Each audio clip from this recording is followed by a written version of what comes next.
Merci d'être venu.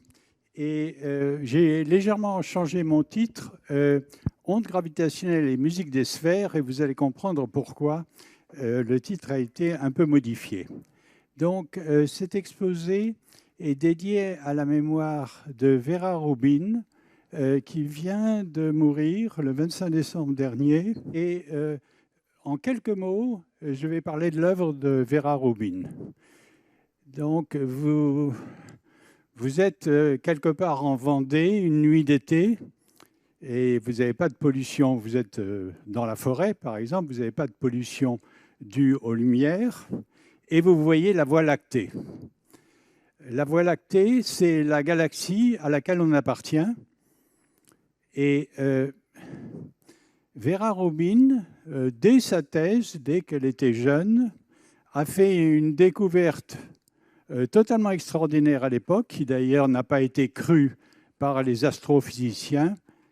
Elle a découvert que la Voie lactée, c'était comme une grande roue d'un manège, c'est-à-dire qu'elle tournait autour de son centre.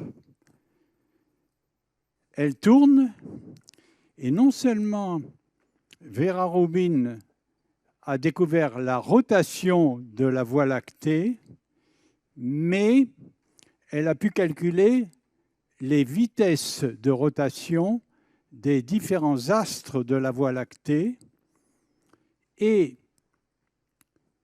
elle s'est posé la question de savoir pourquoi les astres les plus excentriques, les plus loin du centre, n'étaient pas éjectés à cause de la vitesse de rotation qui est vraiment formidable.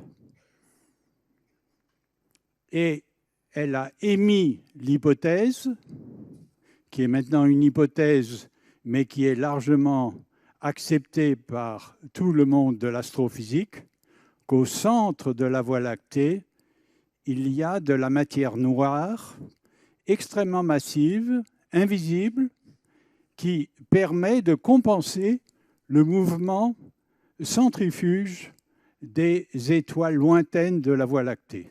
Donc, deux découvertes extraordinaires, révolutionnaires, faites par cette femme que vous voyez là.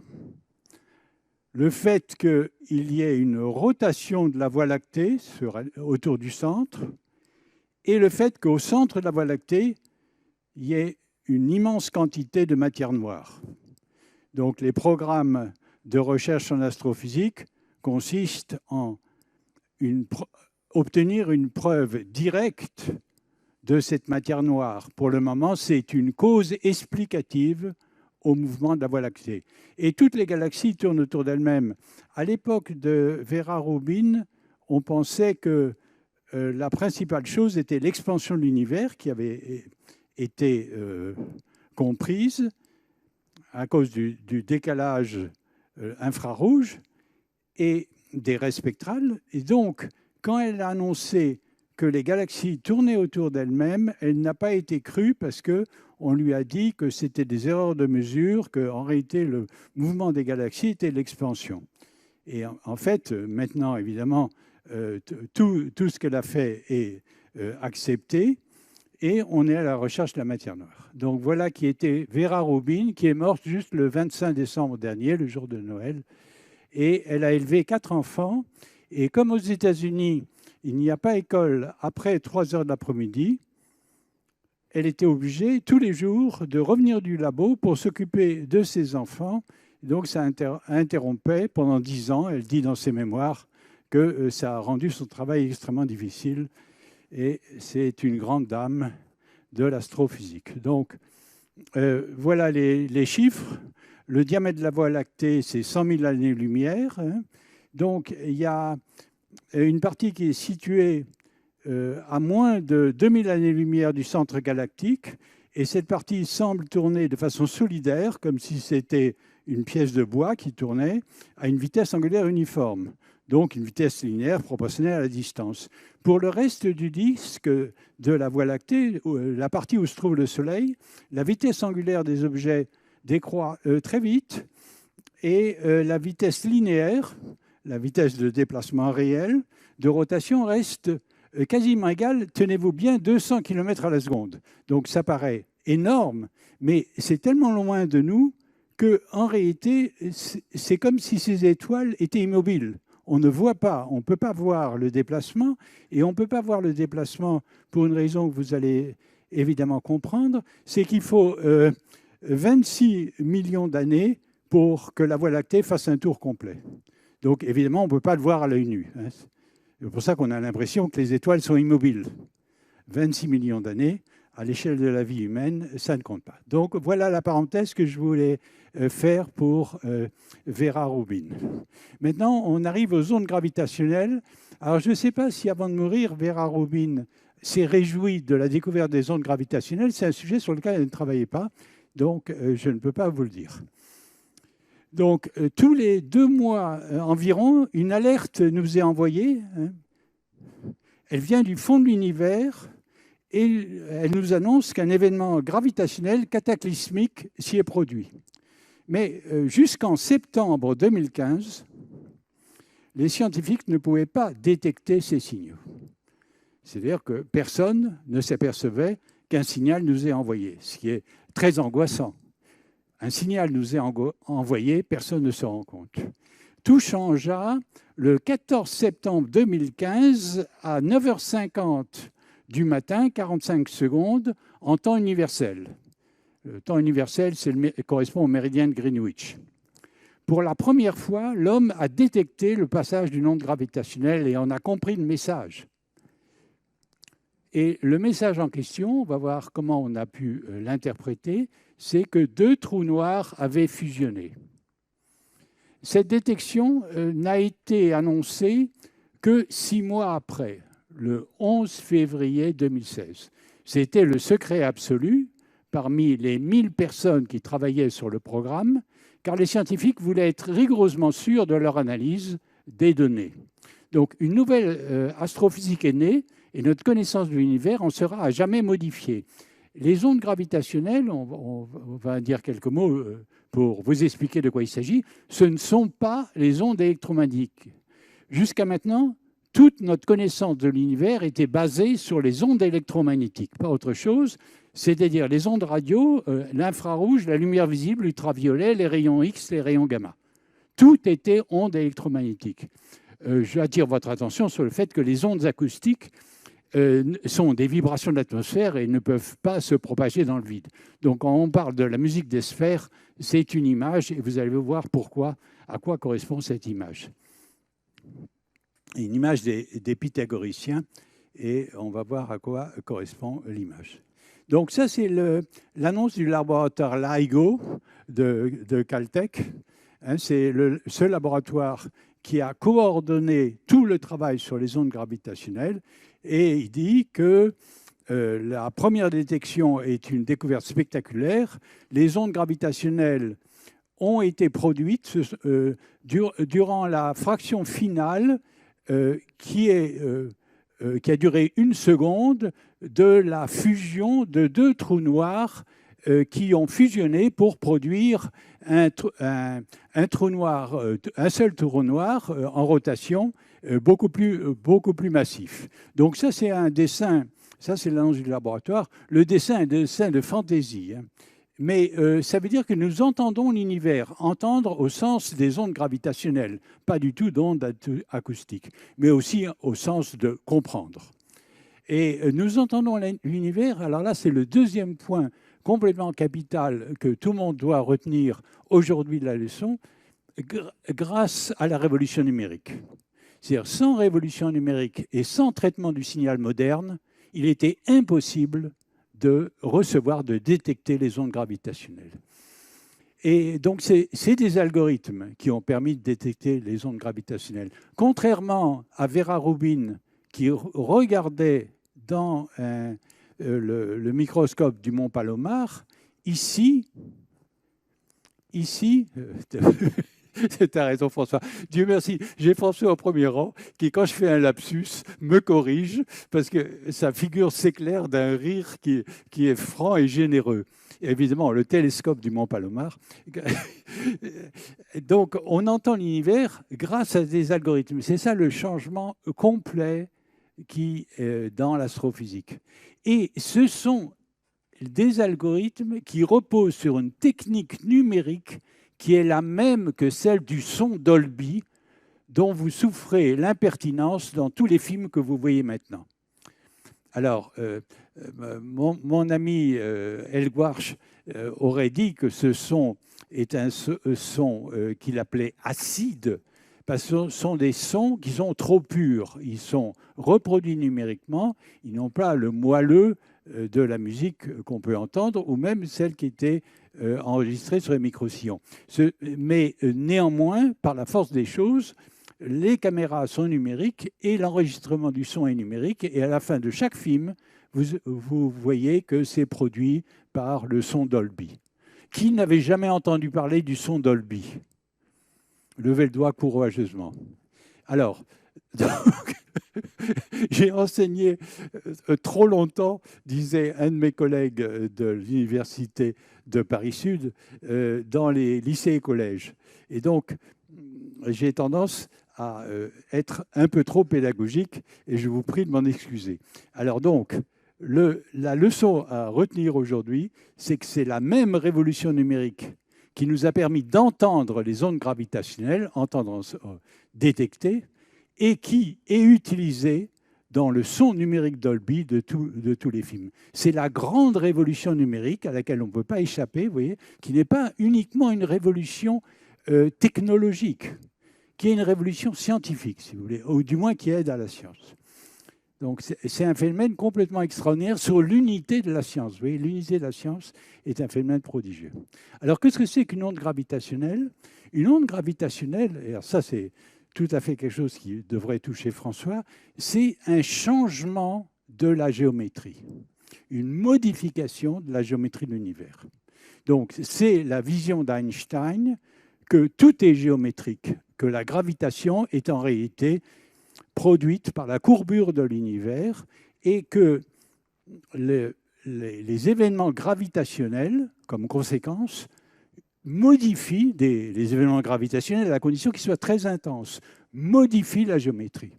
Alors c'est une modification transitoire. Alors ça c'est un point très important au niveau de la détection. Transitoire, ça veut dire qu'il y a une énorme manifestation contre la loi Comrie. Et il y a tout à coup, dans un arbre, un oiseau qui gazouille. Donc, les gens hurlent « Abat la loi El Khomri, abat la loi El Khomri ». Et la détection de l'onde gravitationnelle, c'est entendre l'oiseau qui gazouille, et qui gazouille juste un instant relativement court, à l'intérieur d'un bruit de fond qui est 1000 fois supérieur au signal. Le 1000 est exactement ce qui se passe pour la détection des ondes gravitationnelles. Et en plus, le gazouillis de l'oiseau est transitoire. C'est-à-dire l'oiseau s'arrête découragé par le bruit environnant. Donc la détection des ondes gravitationnelles, c'est une modification transitoire de la géométrie de l'univers. Donc la raison d'être de ces ondes, c'est que l'accélération d'un objet massif crée une onde gravitationnelle trop faible en général pour être perçue. Ces déformations de la géométrie d'espace-temps, déformations de la forme géométrique de l'univers, se propagent dans l'univers à la vitesse de la lumière, calcul d'Einstein, sous la forme d'une vibration dont la durée peut être de l'ordre de quelques secondes. Donc extrêmement court, un événement extrêmement court. Donc il est inutile de prendre des notes parce que j'ai déjà donné le fichier PDF et vous pouvez l'avoir en ligne. Donc vous avez tout le texte de la conférence en ligne, dès qu'il sera mis en ligne, je ne sais pas quand il sera mis. Donc, alors, une onde gravitationnelle est déclenchée par un événement gravitationnel cataclysmique. Dans notre cas, c'est la fusion de deux trous noirs qui s'est produite il y a 1,3 milliard d'années. Donc l'onde gravitationnelle du 14 septembre, c'est quelque chose qui a traversé tout l'univers avant d'arriver jusqu'à nous. Et pendant quelques secondes, l'énergie dissipée par cette fusion fut plus grande que toute l'énergie produite dans le reste de l'univers. Alors ça, je le tiens des gens qui travaillent dans l'équipe LIGO. Donc c'est absolument vrai. Les chiffres sont exacts. C'est absolument extraordinaire. C'est un événement d'une intensité complètement colossale. Donc je relis, pendant quelques secondes, l'énergie dissipée par la fusion des deux trous noirs fut plus grande que toute l'énergie produite dans le reste de l'univers. Et c'est cette fusion qui a déclenché l'onde gravitationnelle qui, après avoir traversé une grande partie de l'univers à la vitesse de la lumière, a atteint la Terre le 14 septembre. Alors Einstein avait prédit l'existence des ondes gravitationnelles, mais pensait qu'elles étaient trop faibles, trop ténues pour pouvoir être détectées. Par ailleurs, Einstein ne croyait pas en l'existence de trous noirs. Alors voilà Einstein, vous le reconnaissez, on l'a tous vu. J'ai des tas d'anecdotes sur Einstein, mais je ne vous les dirai pas parce qu'on n'a pas le temps et parce qu'elles sont un tout petit peu ironiques. Donc, c'est la première preuve directe de l'existence de trous noirs. Avant, les trous noirs on en avait une preuve indirecte, comme la matière noire de Vera Rubin. C'est-à-dire, on observe des phénomènes, ces phénomènes peuvent s'expliquer si on admet qu'il y a des trous noirs. Mais ces trous noirs, c'est une sorte d'invention jusqu'au 14 septembre 2015. C'est une invention qui est une hypothèse qui rend les choses compréhensibles. Mais ce n'est pas une preuve directe. C'est comme la matière noire. Donc, la situation aujourd'hui de la matière noire découverte par Vera Rubin est analogue. Le mouvement de la Voie lactée s'explique très bien si on admet l'existence de la matière noire. Mais personne ne l'a jamais vue, évidemment, parce qu'elle est noire, elle n'émet aucun rayonnement. Mais pour les trous noirs, maintenant, on sait calculer la distance de ces trous noirs, etc. Alors, on va voir qu'on ne sait pas, les deux trous noirs, on ne sait pas les localiser. Donc ça, c'est un dessin fantaisiste où on voit les deux trous noirs qui sont les deux petits disques noirs au centre et qui émettent une onde gravitationnelle qui se propage à travers l'espace. Hein, c'est juste pour vous faire rêver. C'est pas sérieux. Donc, on continue. Alors, je fais un détour sur justement la notion de preuve indirecte. Il y a quelque chose qui s'appelle les pulsars. Et les pulsars ont été découverts il y a très longtemps, en 1967, par un astronome qui s'appelait, un astrophysicien, Anthony Hewitt, et son étudiante, Jocelyn Bell, qui analysait des phénomènes de scintillation réfractive dans le domaine radio. Donc, les pulsars sont issus de l'explosion d'une étoile massive en fin de vie. Donc, c'est l'étudiante qui a vraiment, au cours d'un travail systématique, découvert accidentellement le pulsar. Elle a publié avec son directeur de thèse, et c'est le directeur de thèse qui a eu le prix Nobel. Hein, c'était les mœurs du temps. Jocelyn Bell a eu quand même une brillante carrière. Hein, elle a eu des tas de prix scientifiques, mais il y avait une discrimination, une misogynie dans le comité Nobel qui est assez caractéristique. De même, Vera Rubin n'a jamais obtenu le prix Nobel alors qu'elle a totalement modifié notre compréhension de l'univers et qu'elle aurait dû largement l'obtenir. Donc, il y a problème. Vera Rubin a milité toute sa vie pour que les femmes fassent des sciences, plus de sciences, et c'est quelque chose qui l'a bouleversée complètement jusqu'aux dernières années de sa vie, de voir le peu de femmes dans le domaine scientifique. Donc, alors, on a observé ce pulsar et on a observé que l'orbite du pulsar binaire, c'est deux étoiles qui tournent l'une autour de l'autre, la distance entre les deux étoiles à neutrons, se raccourcit.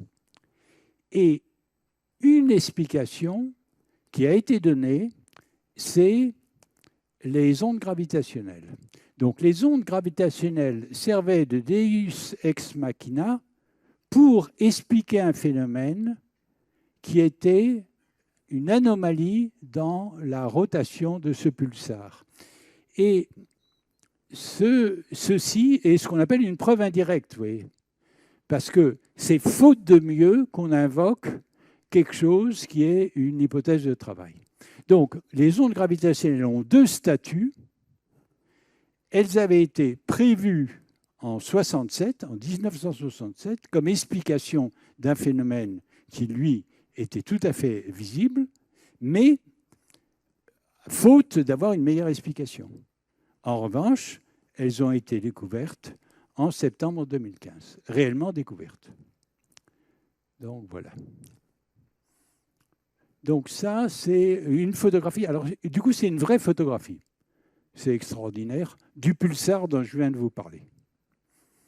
En mélangeant une image rayon X et une image optique.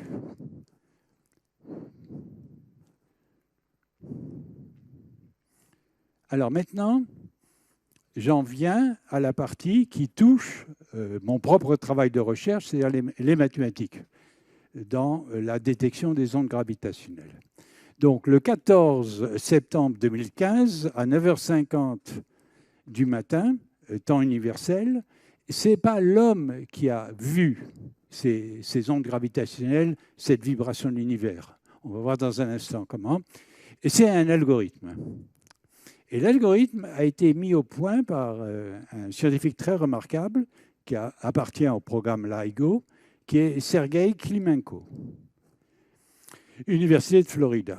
Donc il est hyper célèbre à cause de ça. Maintenant, vous tapez Sergei Klimenko dans Google et vous avez tout ce qui a été découvert sur les ondes gravitationnelles. Les nouveaux algorithmes qui ont permis la détection des ondes gravitationnelles font partie de ce qu'on appelle aujourd'hui l'analyse temps fréquence. Alors, ce qui est fabuleux dans l'analyse temps fréquence, et là, c'est Didier Robert, c'est que c'est une grande partie des mathématiques contemporaines. Donc, il y a des courants scientifiques qui traversent l'ensemble des sciences. On a l'impression que les disciplines sont de plus en plus spécialisées. Tout à fait faux. Les grandes découvertes sont complètement transverses. Et alors, on va voir où intervient l'analyse temps fréquence, d'où elle vient, où elle intervient. Donc, l'algorithme de Klimenko a une très grande vertu, c'est qu'il n'utilise pas de ce qu'on appelle une connaissance a priori sur le signal recherché. C'est-à-dire qu'il y a eu des calculs théoriques, on verra ça dans un instant, faits par Thibaut Damour, qui est un astrophysicien français, et qui a déterminé, dans le cas de la collusion, de la coalescence de deux étoiles à neutrons, quelle serait l'onde gravitationnelle émise. Donc il a fait un calcul exact en partant des travaux d'Einstein, et il s'est dit, pourquoi pas chercher le signal en regardant ce qui ressemble le plus possible à la forme calculée. C'est ce qu'on appelle en traitement du signal la méthode du filtre adapté. Et ce n'est pas comme ça qu'elles ont été trouvées. Elles ont été trouvées par un algorithme générique. On verra la différence entre filtre adapté et algorithme générique. Donc, le charme des algorithmes génériques, c'est que, comme on ne sait pas exactement ce qu'on cherche, c'est-à-dire on fait le minimum d'hypothèses sur ce qu'on cherche, on peut trouver des choses inattendues. La méthode du filtre adapté, c'est que en contraignant de façon trop serrée ce qu'on cherche, on peut passer à côté de quelque chose qui ressemble comme deux gouttes d'eau à ce qu'on cherche. Mais simplement parce que les paramètres sont mal ajustés, pioup, on ne voit rien du tout. Donc le filtre adapté a un très grand défaut dans des programmes de recherche très ambitieux comme celui des ondes gravitationnelles. Et alors, l'équipe LIGO, comme ils n'étaient pas sûrs du tout de ce qu'ils allaient trouver, des ondes gravitationnelles ou autre chose, ils ont préféré utiliser, en quelque sorte, faire un tout petit peu comme les pêcheurs de l'Ilieu qui autrefois pêchaient avec des très grands filets et ramassaient n'importe quoi. Donc la méthode, il y a eu une grande guerre avec les pêcheurs espagnols qui pêchaient le thon à la ligne, alors que les pêcheurs de l'Ilieu les pêchaient avec des filets qui raclaient le fond de l'océan. Et Je ne me souviens plus comment ça s'est terminé, d'ailleurs. Ça a été réglé en justice. Mais en termes de traitement du signal, quelquefois, il vaut mieux pêcher large. J'avais fait un exposé il y a à peu près une vingtaine d'années au MIT sur ce sujet, et j'ai été interrompu par un physicien qui avait participé au comité de surveillance d'un système de détection qu'on avait imaginé en Europe pour les ondes gravitationnelles qui s'appelait le projet Virgo. Et le physicien avait beaucoup admiré l'appareillage, on y reviendra, et il avait dit, de toute façon, cet appareillage est tellement merveilleux qu'on va certainement détecter quelque chose. Pas nécessairement les ondes gravitationnelles, mais quelque chose. Donc ces méthodes de détection, je dirais large spectre, alors voilà Sergueï Klimenko. Et il est très content parce qu'il a découvert les ondes gravitationnelles. Enfin, il les a détectées. Hein, alors ça, c'est le programme de recherche de Sergueï Klimenkov. Donc il dit je développe un algorithme de recherche, etc. Donc il dit en rouge, c'est la seule chose intéressante pour vous, c'est les points clés de ce programme vient de ce qu'on utilise les ondelettes pour explorer la structure temps-fréquence des données et de trouver des fréquences dans l'LIGO, dans la bande de fréquences LIGO, sans faire des hypothèses a priori sur une source particulière qu'on va détecter. Donc, je passe là-dessus et je vais vous parler un peu de l'aspect expérimental, bien qu'étant un théoricien, un mathématicien, sans aspect expérimental, on ne comprend pas la difficulté. Donc, la National Science Foundation a fait un investissement complètement gigantesque sur ce programme et en construisant non pas un, mais 2 observatoires situés, séparés de 3000 km. Et on va voir quel est le rôle capital de ce pari scientifique et technologique. Donc, ils en ont construit 2. L'un est situé près de Seattle, dans l'État de Washington, dans le nord-ouest des États-Unis, et l'autre est situé en Louisiane, à Livingston. Alors, ces 2 observatoires ont fonctionné pendant 8 ans sans détecter la moindre onde gravitationnelle. Et alors, au lieu d'abandonner, la NSF a doublé la mise, ce qui est étonnant. Et ils ont complètement changé les détecteurs et en les remplaçant par des détecteurs dont la sensibilité a été augmentée d'un facteur de 10. Et ça s'appelle Advanced LIGO. Alors, je vous montre les... Alors, ça, c'est celui qui est dans le nord-ouest, hein, Hanford. On a 2 bras de 4 km et il s'agit de voir comment les longueurs des bras changent. Alors, ils sont à angle droit parce qu'on ne sait pas de quel côté va venir l'onde gravitationnelle. Donc, le changement de longueur va dépendre de la direction de l'onde gravitationnelle et c'est en regardant les différences des changements de longueur des 2 bras qu'on va détecter le signal.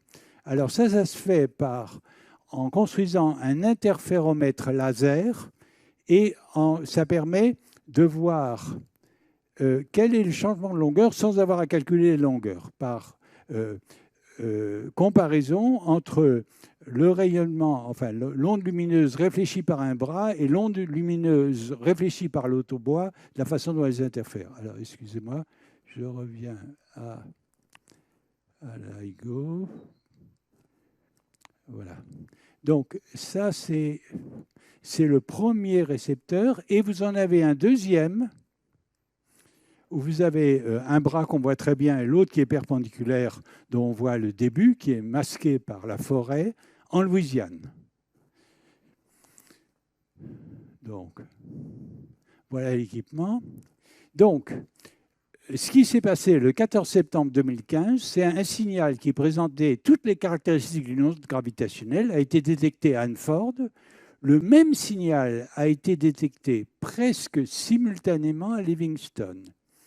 L'infime décalage temporel, 7 millisecondes, séparant ces deux détections, correspond au temps mis par l'onde gravitationnelle pour aller de Hanford à Livingston, à la vitesse de la lumière. Donc ça, c'est le côté fabuleux qui a emporté l'adhésion, c'est qu'on a observé en même temps le même signal avec le décalage qu'il fallait pour être sûr que c'est le même. Donc voilà les signaux. Ce n'est pas un dessin, c'est vraiment les signaux réels. Donc, dans ces signaux, on ne voit pas du tout, on ne voit rien. Hein, c'est essentiellement du bruit. C'est les signaux enregistrés par les deux détecteurs de LIGO durant le passage du chirp. On va voir ce que sont les chirps dans un instant. Et alors, maintenant, on enlève, il y a un bruit qui correspond au bruit instrumental que les ingénieurs savent très bien calculer. Donc, on peut nettoyer et trouver le bruit, enlever le bruit expérimental. Si on enlève, on trouve ce signal débruité. Donc, Hanford, Livingston. Et on s'aperçoit que c'est ce qu'on appelle un chirp. Donc, en bas, c'est les signaux calculés d'après les équations d'Einstein. Calculés a posteriori, une fois qu'on a regardé quelles étaient les masses des deux trous noirs, quels étaient tous les paramètres, on a fait fonctionner un programme qui est de reconstruction numérique des signaux gravitationnels envoyés par ces données. Et on a comparé, parce que les paramètres jouent un très grand rôle, le poids des deux masses qui engendrent l'onde gravitationnelle joue un très grand rôle dans la forme du signal, évidemment. Et donc, ils ont fait l'hypothèse qu'il s'agissait bien d'une onde gravitationnelle.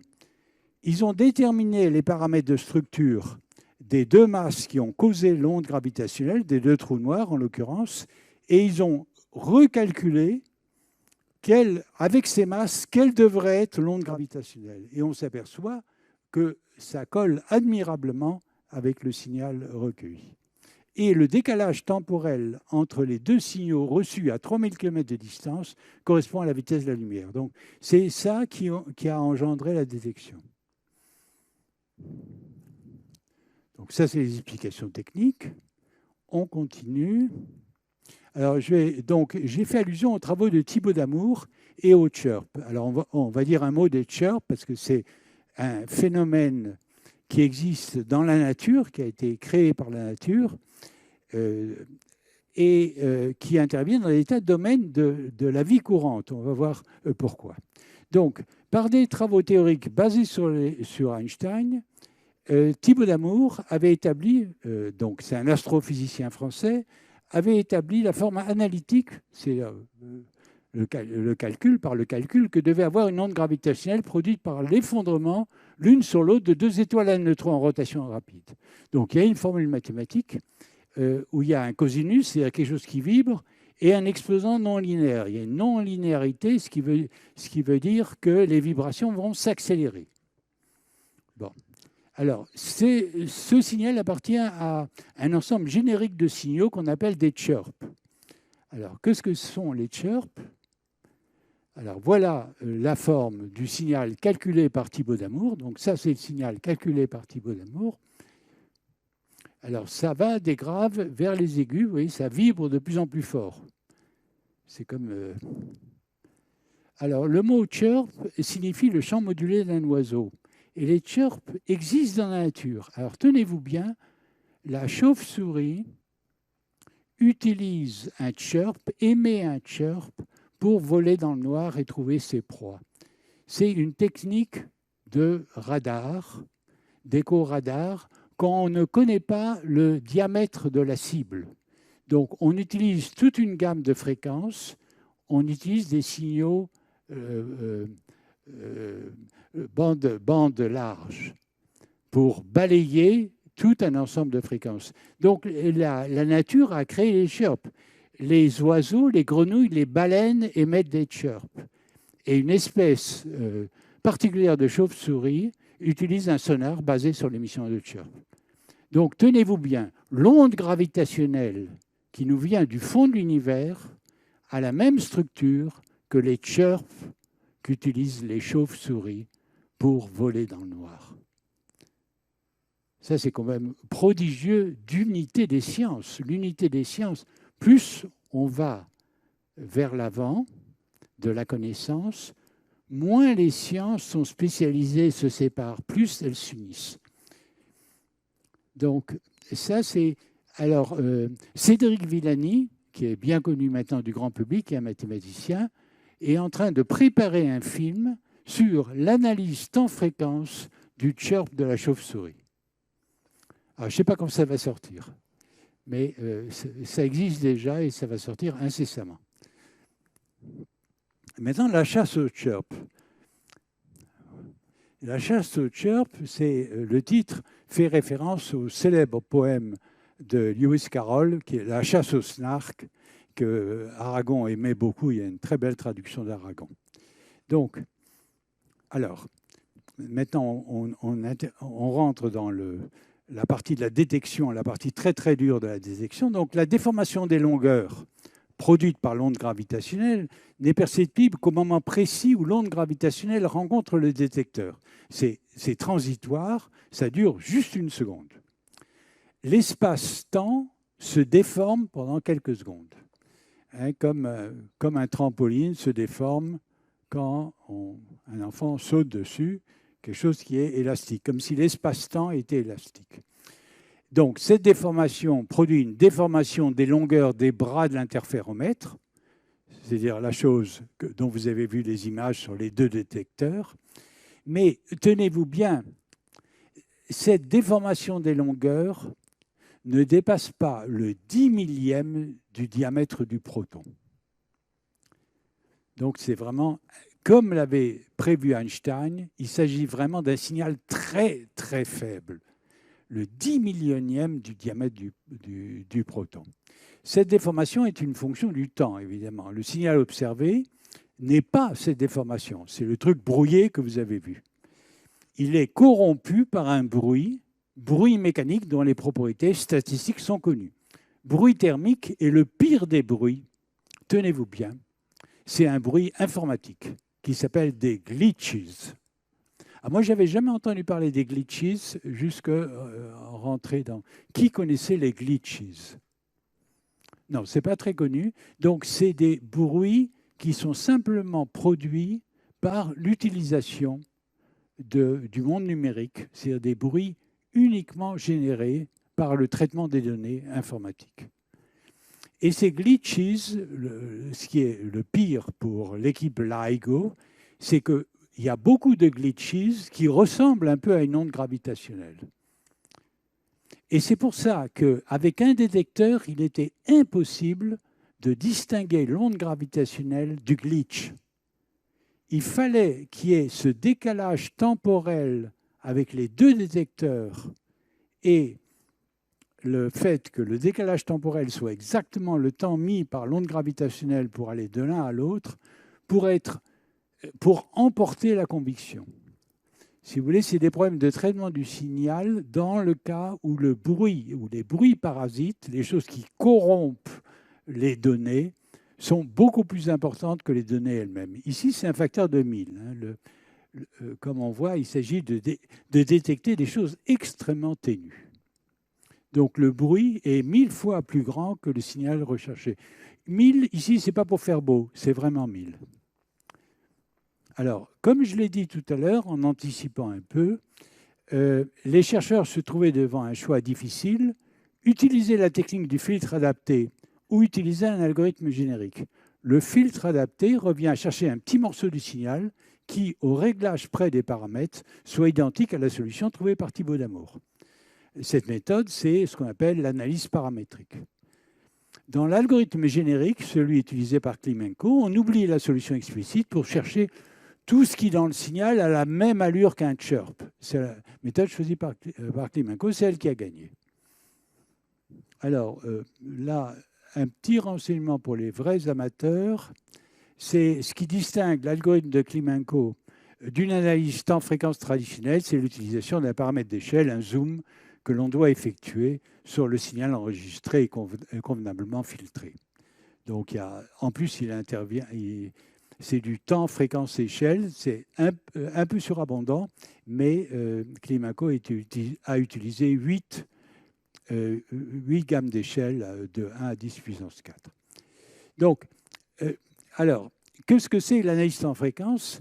Alors, ce qui est très intéressant, c'est que l'analyse temps-fréquence a été créée par des physiciens, on va voir les physiciens qui ont créé ça, pour des buts complètement différents. Donc, c'est de nouveau un exemple. Alors, un atome temps-fréquence, c'est comme une note de musique.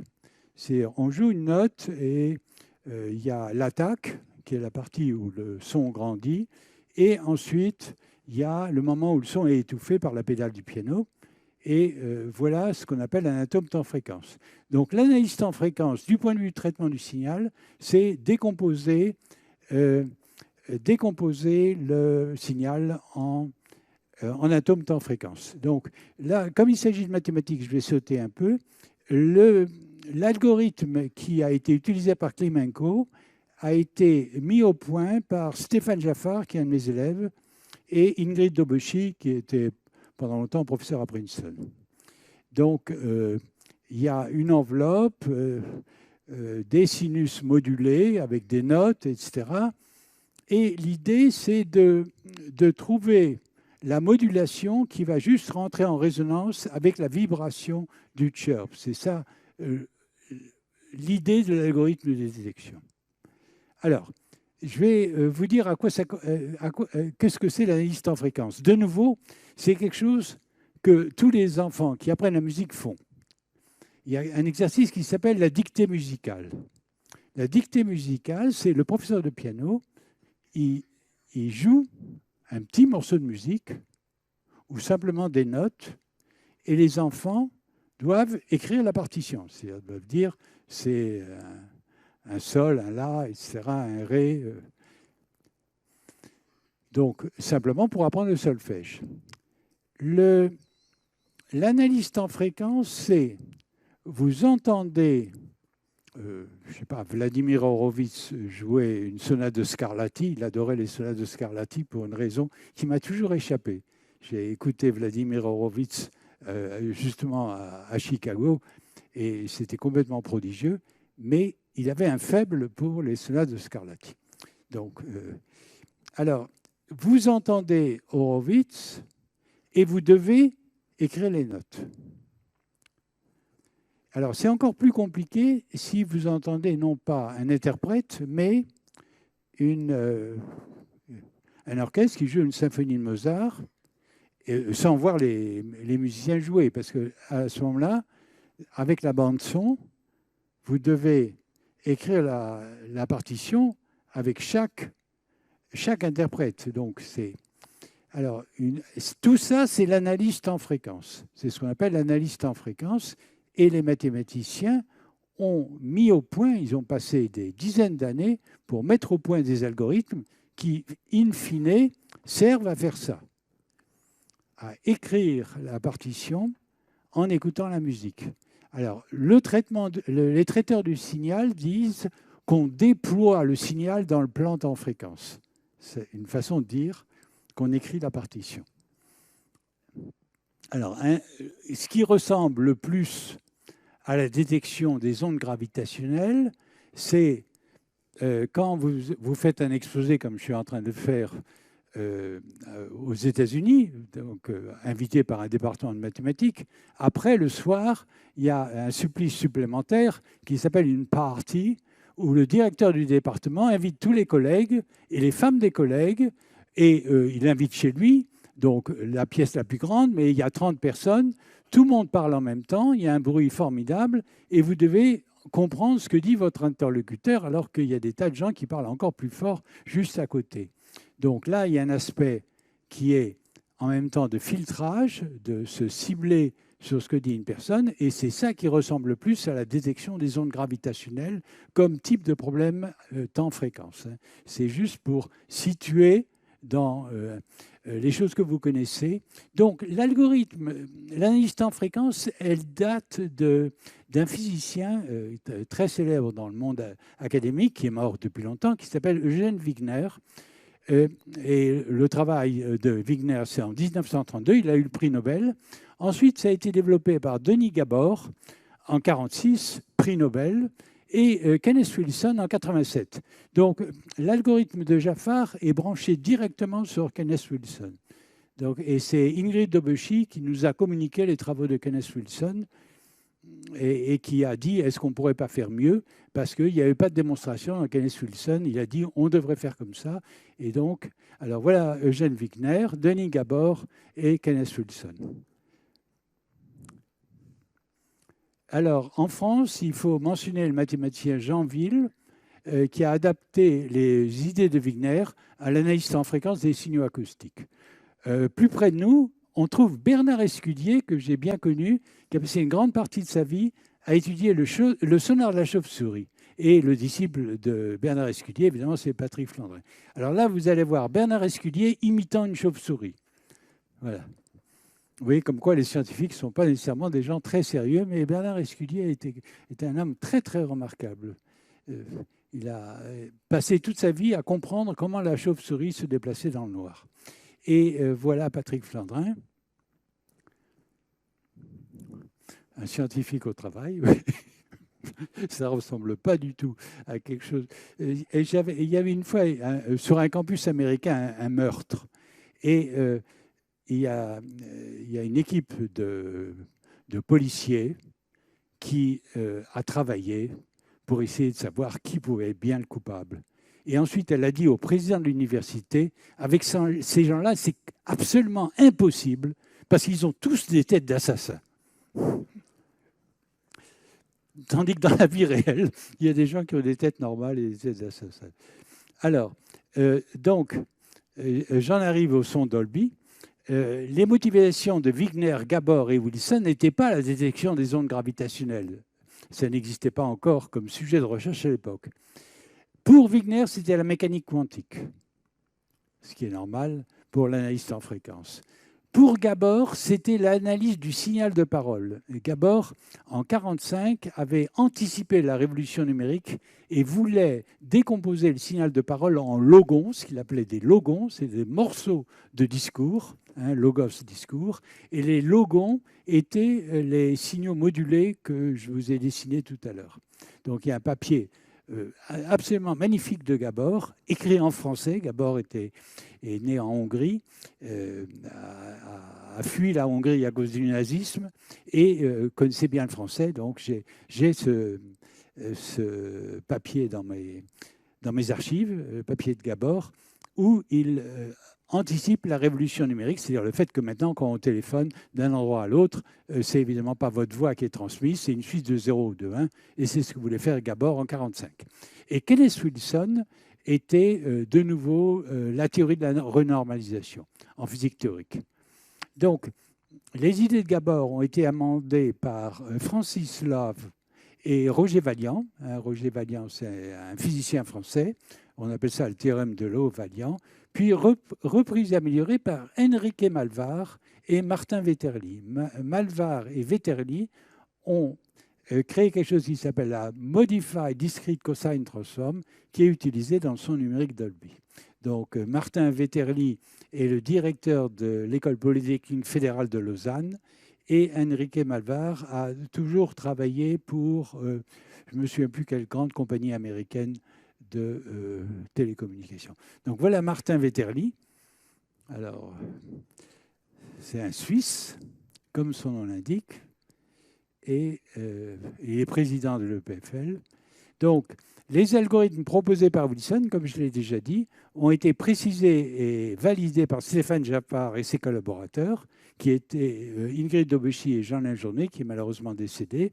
Ce sont les travaux de Jafar qui ont été utilisés par Klimenko et qui ont contribué à la détection des ondes gravitationnelles.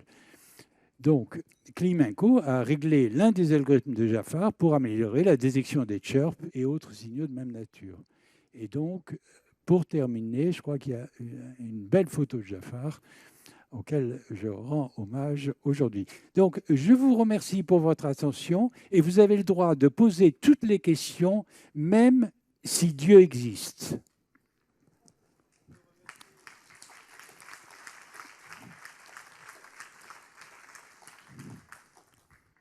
Bonjour. Est-ce que par le détecteur, on peut non seulement détecter quand l'information est arrivée, mais d'où elle vient? C'est une excellente question. Voilà, là c'est la question géniale. Alors, pour le moment, on n'a que 2 détecteurs. Il en faut un 3e pour, par triangulation, savoir où est ce foutu trou noir. Pour le moment, on ne peut mesurer que la distance à la Terre avec 2 détecteurs. Le 3e détecteur est Virgo. Donc Virgo, comme vous savez, c'est un programme européen qui a été construit près de Pise. Et le CNRS, là, il y a des tas de, disons, de raisons contradictoires. Après avoir construit le Virgo ancien modèle, n'a pas jugé nécessaire de faire ce que les Américains ont fait, c'est-à-dire ils n'ont pas fait le Advanced Virgo. Et le directeur du CNRS de l'époque, dont je tairai le nom, a considéré que ça ne valait pas la peine de continuer au moment où les Américains ont en quelque sorte doublé la mise, c'est-à-dire quadruplé. D'abord, ils avaient construit 2 détecteurs, mais ils ont décidé d'utiliser des techniques beaucoup plus raffinées au niveau de l'équipement, des 2 lasers, etc. Alors maintenant, évidemment, l'IGO d'ailleurs est un consortium international qui est basé au Caltech, mais qui est maintenant en cheville avec Virgo. Et le directeur du CNRS a accepté de faire le Advanced Virgo. Donc, à partir du moment où on a 3 détecteurs, on pourra, par triangulation, savoir de quel endroit de l'univers venait cette collision extraordinaire des 2 trous noirs. Donc ça, c'est le futur. Là, on est au début d'un monde complètement différent, puisqu'il s'agit de signaux dont, jusqu'à maintenant, personne n'avait pu mesurer, détecter, ni interpréter. À partir du moment où les ondes gravitationnelles... Alors, on a trouvé d'autres ondes gravitationnelles. Depuis cette première détection, il y en a eu d'autres. Donc, c'est non pas une histoire qui se conclut, c'est pas comme la démonstration d'un théorème de mathématiques, c'est pas une histoire qui finit. Pour les astrophysiciens, c'est complètement une histoire qui commence. C'est totalement une autre ouverture sur le monde. Des ondes qui n'existaient pas jusqu'à maintenant, parce qu'on ne savait pas les détecter. Elles existaient, mais on ne savait pas les détecter. On sait les détecter. Donc tous les renseignements complémentaires des renseignements dont on dispose grâce aux ondes électromagnétiques, on va pouvoir en disposer. Bon, la faiblesse de l'affaire, c'est que ces détecteurs sont évidemment coûteux, relativement coûteux, pas très coûteux, mais coûteux. C'est moins coûteux que la Station spatiale internationale ou des choses comme ça. Mais c'est relativement coûteux et les ondes sont très ténues. Mais maintenant, on sait détecter ces ondes très ténues de telle sorte qu'il faut en profiter. Donc, c'est effectivement l'avenir, c'est effectivement ça. Alors, un conseil, vous rentrez chez vous, vous écrivez juste les 4 lettres dans Google, vous ouvrez Google, vous écrivez LIGO, LIGO. Et vous avez, mais c'est fantastique, juste ces 4 lettres. Donc ça, c'est vraiment extraordinaire. Autre question, allez-y. Un micro près de toi, François. Est-ce que tu peux en dire un peu plus sur la musique des sphères? Ah voilà, alors, tu as tout à fait raison. La musique des sphères. Pourquoi musique des sphères? J'ai voulu que le titre soit en quelque sorte une ouverture et que les thèmes de l'exposé se retrouvent dans le titre. Et la musique des sphères, c'est évidemment une croyance platonicienne ou pythagoricienne, je ne me souviens plus, mais c'est surtout le fait que ce sont les mêmes algorithmes qui sont utilisés en acoustique pour le son numérique. De même, je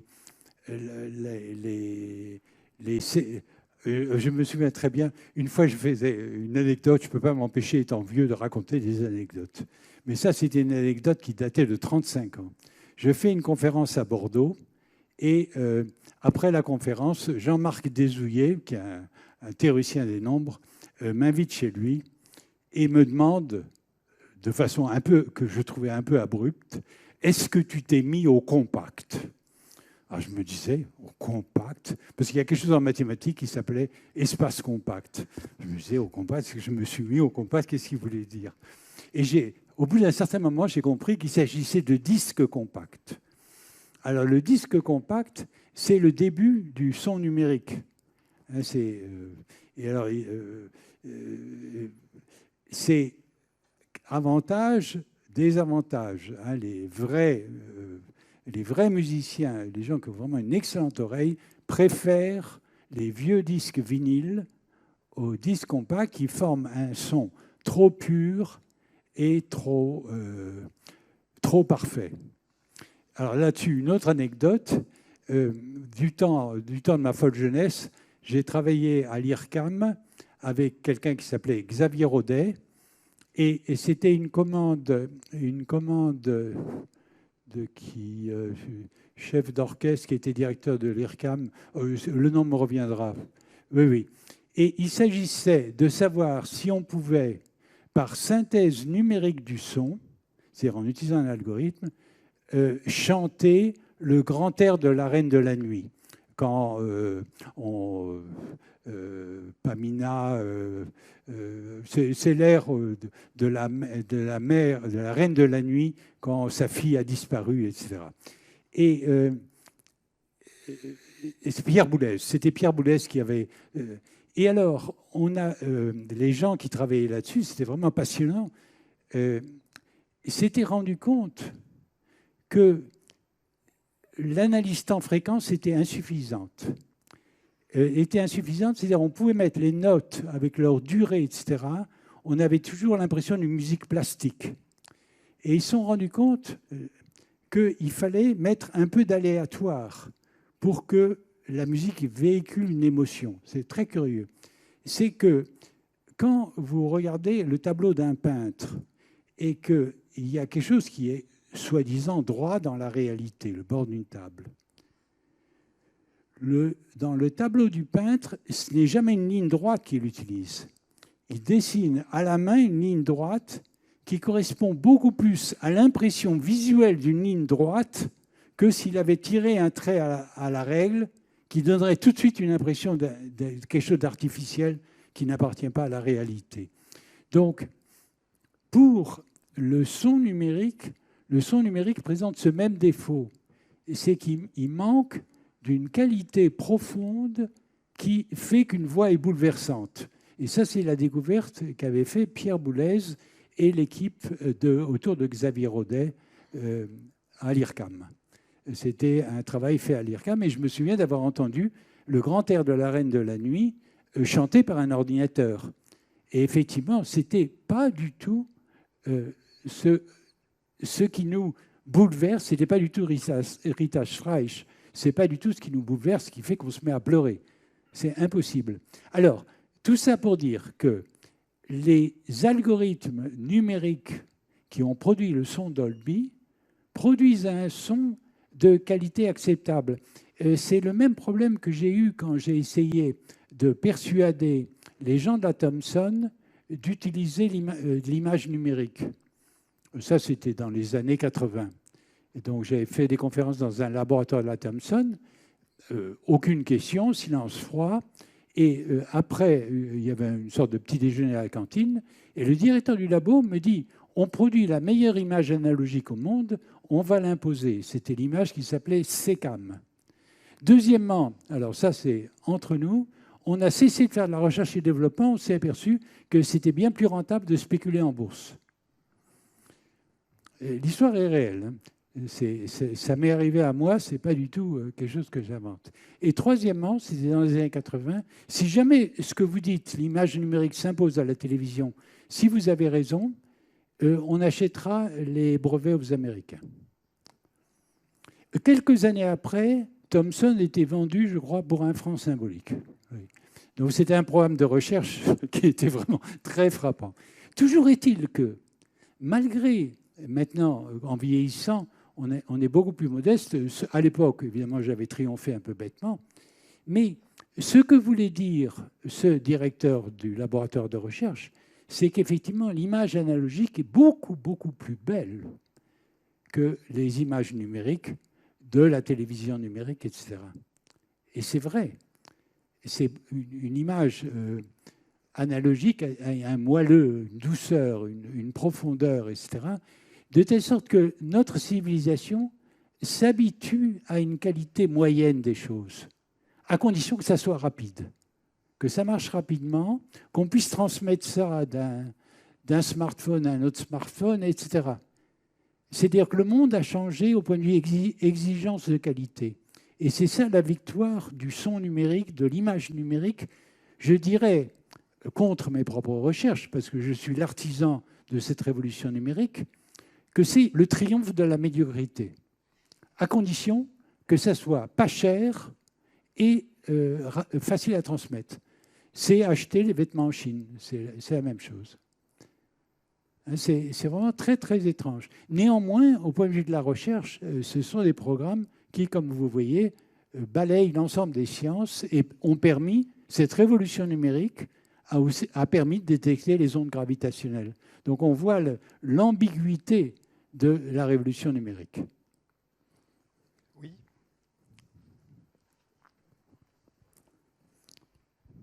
Oui, encore moi. Est-ce que ces algorithmes d'analyse temps fréquence peuvent se servir dans d'autres domaines, par exemple en sismologie ou autre? Oui, oui. C'est utilisé par les Japonais pour détection précoce des tremblements de terre, etc. Non, l'analyse temps fréquence a depuis longtemps quitté le domaine précis des mathématiques ou de la physique théorique au départ. C'était des mathématiciens, j'aurais dû parler de la grande figure de Lars Hörmander, etc.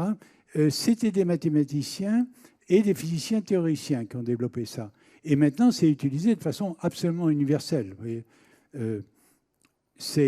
il y a des tas de choses qui sont, même quand vous faites un audiogramme, ça ressemble à l'analyse temps fréquence. Quand vous allez chez votre acousticien et vous faitt un audiogramme parce que votre audition faiblit un peu, il fait une forme d'analyse temps fréquence. Ça devient un outil qui se développe dans tous les domaines pratiquement de la connaissance. Merci. Oui.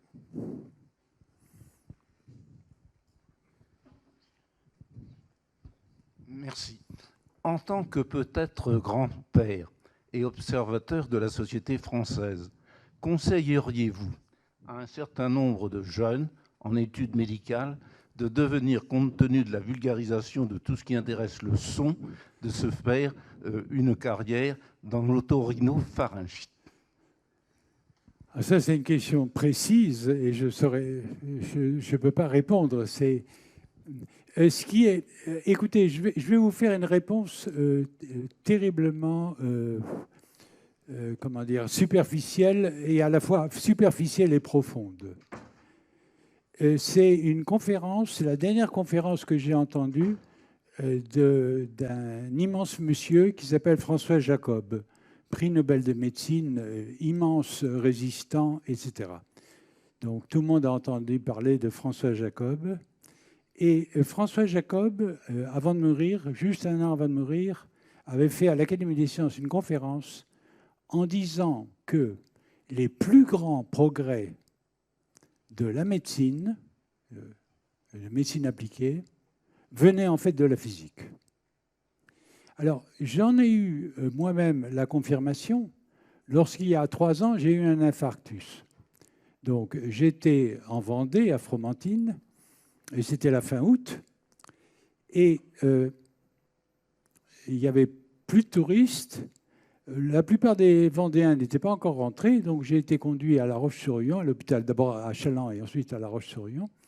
Et alors, à La Roche-sur-Yon, on m'a fait, maintenant, on ne vous ouvre plus du tout la poitrine pour essayer de réparer votre cœur.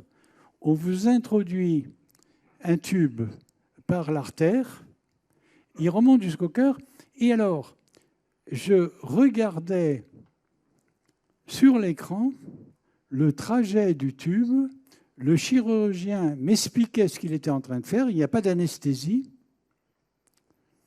et il était en train de poser ses stents, et on discutait, lui-même avait été l'élève d'un de mes confrères à l'Académie des sciences qui s'appelle Maurice Toubiana, qui est maintenant décédé, qui est un cancérologue qui a fondé l'IGR, l'Institut Gustave Roussy à Villejuif. Donc, lui-même avait été élève de Toubiana, et je discutais avec le médecin pendant qu'il était en train de réparer mon cœur. Et ça, c'est... et ensuite, au bout de 2 jours, je suis sorti de l'hôpital. Ils m'ont juste laissé une journée ou 2 pour contrôle, et j'ai pu recommencer mon travail. Donc, ça, ce sont des progrès qui sont entièrement dus à l'imagerie numérique, en l'occurrence, et à la physique. Et ce sont des progrès complètement fabuleux, dont on ne pouvait pas rêver, disons. J'ai été remis sur pied en 48 heures grâce à la technologie numérique. Donc, je dirais, je ne peux pas répondre à votre question au niveau où elle est posée, parce que, de nouveau, ces arrivées transverses ne peuvent pas se faire en débutant. Ça, c'est... Il y a un texte très beau de Cédric Villani dans Le Monde il y a 2 jours où il explique les problèmes, comment on doit enseigner. Et il dit qu'on ne peut pas, contrairement à une idée que les politiciens essayent d'imposer de façon un peu irresponsable, on ne peut pas commencer par des grandes synthèses. On ne peut pas expliquer aux enfants que telle chose, par exemple, on ne peut pas leur faire une conférence comme je viens de vous faire en expliquant que tel outil créé par des physiciens théoriciens, ensuite développé par des traiteurs de signaux pour le signal musical, est en fait la même chose dont on avait besoin pour détecter les ondes gravitationnelles. Ça ne passe pas. Parce que déjà, dominer un sujet, c'est très difficile. Si on leur parle de 3 choses à la fois, ils sont complètement largués. Donc, Cédric Villani dit la chose suivante. Si vous voulez former un médecin, je traduis dans le problème que vous posez, il faut d'abord lui apprendre une discipline particulière de la médecine, le former dans quelque chose. Une fois qu'il a maîtrisé ça, on peut ouvrir progressivement comme une sorte de cône et lui apprendre que pour résoudre tel problème, il faut aller voir un peu à côté, mais il ne faut pas commencer par les grandes synthèses. Même au laboratoire où je travaille, on avait la bonne habitude, après les cours qui s'appellent maintenant Master 1 et Master 2, de faire des enquêtes anonymes auprès des étudiants. Et je me souviens que les étudiants se plaignaient énormément quand je faisais des motivations qui étaient de sujets trop éloignés à celui dont on parlait. Parce qu'ils disaient on a tellement de mal à se concentrer là-dessus, si en même temps il faut utiliser notre cerveau pour mettre le pont avec des choses en physique, etc., on est complètement largué. Ça se fait après coup. Alors, c'est paradoxal parce que les étudiants réclament sans arrêt d'être motivés. Mais en fait, il ne faut pas les croire. Si vous essayez de les motiver, ils sont encore bien plus perdus. Parce que si on leur explique à la fois le fonctionnement d'un algorithme particulier, en leur expliquant que cet algorithme est utilisé dans 17 champs différents de la science, et si vous commencez par leur parler de ces différents secteurs de la science, évidemment, ils sont complètement largués. Ils arrêtent tout et ils font la grève, et ils ont raison. Donc, pour l'enseignement, il faut commencer, comme le dit Cédric Villani, par enseigner quelque chose, et non pas enseigner des perspectives. Et ensuite, on monte la montagne, et l'horizon s'élargit. Est-ce qu'il y a d'autres remarques ou questions? Oui. Bonjour. Je reviens un peu sur l'histoire de la machine. Qu'est-ce qui prouve à l'heure actuelle que c'est bien des ondes gravitationnelles qui ont perturbé les interféromètres à la vitesse de la lumière entre les deux Exactement. stations? Donc vous avez tout à fait raison. Alors on répond à cette question en faisant ce qu'on appelle une analyse statistique.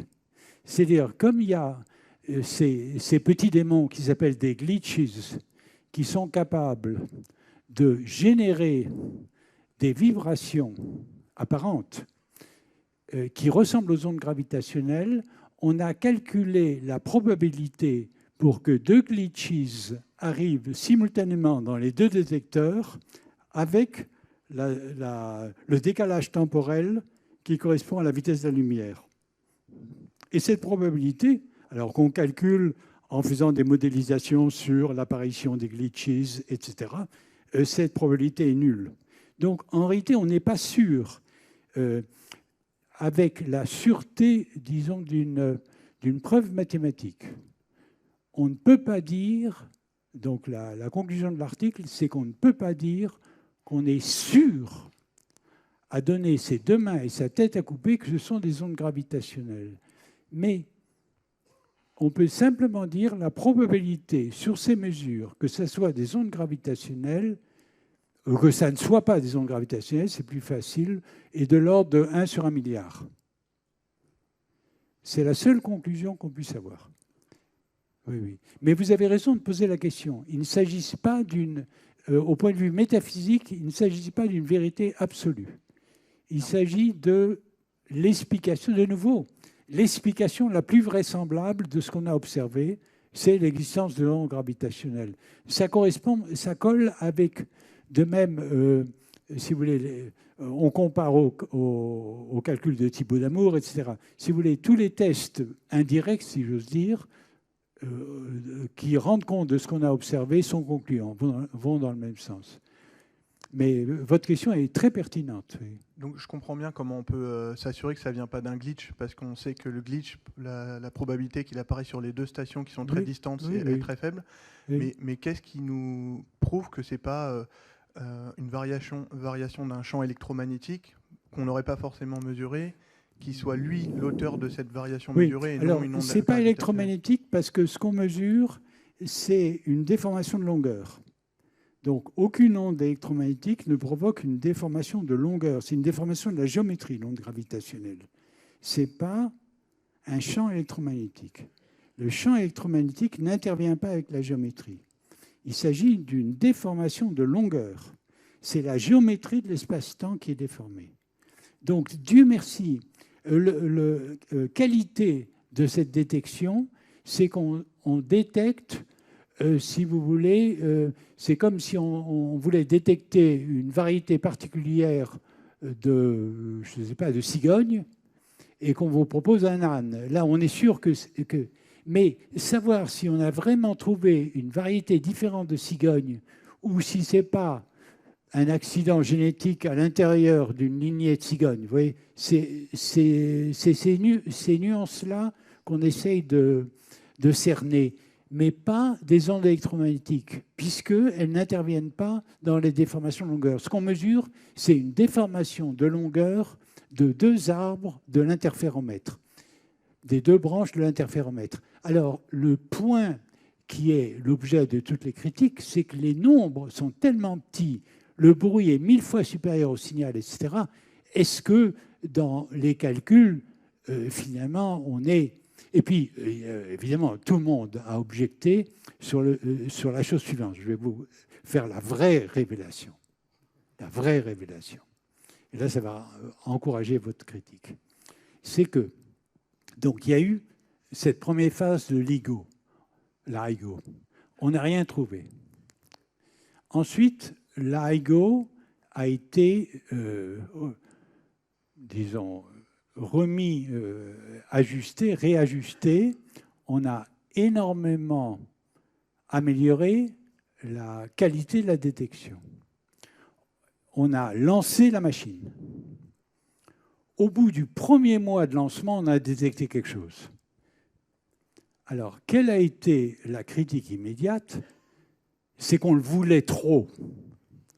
Donc, tout le monde a supposé que les gens avaient triché. Surtout qu'ils avaient demandé énormément d'argent à la NSF, etc. Alors, comment peut-on, et c'est vrai, c'est angoissant ce phénomène, comment peut-on contrer la théorie du complot dans ce cas-là? C'est le fait suivant, c'est que l'équipe LIGO est une équipe internationale et comprend en particulier des Français. Il y a 4 ou 5 Français qui travaillent, dont un collaborateur qui s'appelle Éric Chassand-Motin, qui travaille dans LIGO. Ce sont des gens qui ont été formés sur l'équipement Virgo, sur l'équipement européen. Donc, ce sont des gens qui étaient, par définition, les ennemis de l'équipe américaine. Ennemis au sens scientifique, c'est-à-dire concurrents, mais concurrents féroces. Donc, comme ces gens, le cas de Éric Chassand-Motin, d'ailleurs, est doublement intéressant. C'était lui qui dirigeait l'équipe de détection. Et lui, il était partisan de la méthode, c'est un élève de Patrick Flandrin, et il voulait la méthode du filtre adapté. Donc, il était doublement en opposition avec la technologie qui a été employée par Klimenko, qui était l'algorithme générique qui permettait d'expliquer éventuellement d'autres événements que les ondes gravitationnelles. Donc, on ne peut pas rêver une critique plus impitoyable. Sa motivation, son ego était finalement de trouver la faille. Il y a dans l'équipe LIGO, vous avez des Allemands, vous avez des Italiens, etc. C'est un consortium international. Donc, on ne peut pas imaginer que les 2-3 physiciens qui sont sur le site de Livingston et de Hanford ont triché parce que les signaux sont envoyés immédiatement dans le monde entier, etc. Ou du moins, s'il y a une tricherie très fine, les scientifiques sont assez fins pour s'en apercevoir. Donc, la théorie du complot, c'est progressivement existé sur la conclusion. Et c'est pour ça, d'ailleurs, qu'ils ont attendu 6 mois avant à cause justement de votre interrogation. Le signal a été observé le 14 septembre 2015 et c'est le 11 février 2016 que les articles sont sortis. Parce qu'on a passé au peigne fin toutes les autres sources possibles qui auraient pu produire le signal observé en calculant leur probabilité. Mais votre question est grande. Oui. Les questions sont grandes, parce que les questions, c'est déjà le début d'un développement de travail scientifique, les questions après un exposé. Votre question est grande et profonde, et il fallait la poser. Oui. Bien. Comment et pourquoi Einstein, si je me souviens, c'est en 1916, avait émis l'hypothèse des ondes gravitationnelles? Et comme vous avez dit que vous avez des anecdotes sur Einstein, je suis preneur. Et je crois qu'Einstein, à cette époque-là, hésitait énormément sur le... je ne peux pas répondre de façon sérieuse à votre question. Pour Einstein, c'était une solution particulière de ces équations qu'il s'était amusé à décrire tout simplement comme on fait un exercice de mathématiques. Einstein n'avait aucune raison. Donc, il y a la seule connaissance que j'ai là-dessus, c'est qu'Einstein n'avait aucune raison physicienne, de croire en l'existence des ondes gravitationnelles. une fois qu'il a écrit ce qu'on appelle les équations d'Einstein, il avait essayé de calculer des solutions, et en plus, dans ce cas-là, des solutions de l'équation linéarisée. Donc, ces ondes gravitationnelles étaient... les calculs de Thibaut d'Amour sont des calculs qu'Einstein aurait été absolument incapable de faire, parce qu'il n'avait pas, d'une part, d'ordinateur à l'époque, et d'autre part, c'était un bon mathématicien, mais sans plus. Hein. Il y a cette phrase célèbre de Hilbert, de David Hilbert, qui dit tous les étudiants dans la rue autour de moi savent plus de mathématiques qu'Einstein, et c'est Einstein qui a découvert la relativité restreinte. Et il était furieux, David Hilbert. Donc Einstein, ça s'est confirmé. Le fait qu'Einstein ne soit pas un bon mathématicien m'a été confirmé par quelqu'un qui le connaissait très bien, qui était Eli Stein. Eli Stein, c'est aussi analyste en fréquence. Et Eli Stein avait énormément d'admiration pour Weil, Hermann Weil. Et il disait, Hermann Weil est un mathématicien prodigieux et Einstein est un mathématicien médiocre, et ça énervait Stein au-delà de toute expression. Donc, Einstein ne pouvait pas faire les calculs de Thibaut d'Amour. Il s'est juste amusé à linéariser son équation et à regarder s'il y avait des solutions sous forme d'onde. C'est tout. Donc, il n'avait pas un argument très sérieux. Mais il a écrit ça. Pourquoi pas. Mais il a fait des calculs rapides et il a conclu que si ça existe, c'est de toute façon trop faible pour pouvoir être détecté. Et le fait que les équations d'Einstein, donc l'existence des trous noirs a été prévue par Stephen Hawking, de nouveau sur la base de calculs mathématiques à partir des équations d'Einstein. Donc de nouveau, c'est une découverte qui a été faite d'abord par les mathématiciens avant que ça soit confirmé en astrophysique. Donc c'est très curieux que simultanément, la découverte des ondes gravitationnelles a permis de vérifier les trous noirs et donner raison à Stephen Hawking. C'est complètement prodigieux. Une dernière question, si vous le souhaitez. Non, il n'y a plus de questions. Non. Bon, il nous reste à remercier vivement Yves Meyer. Merci pour la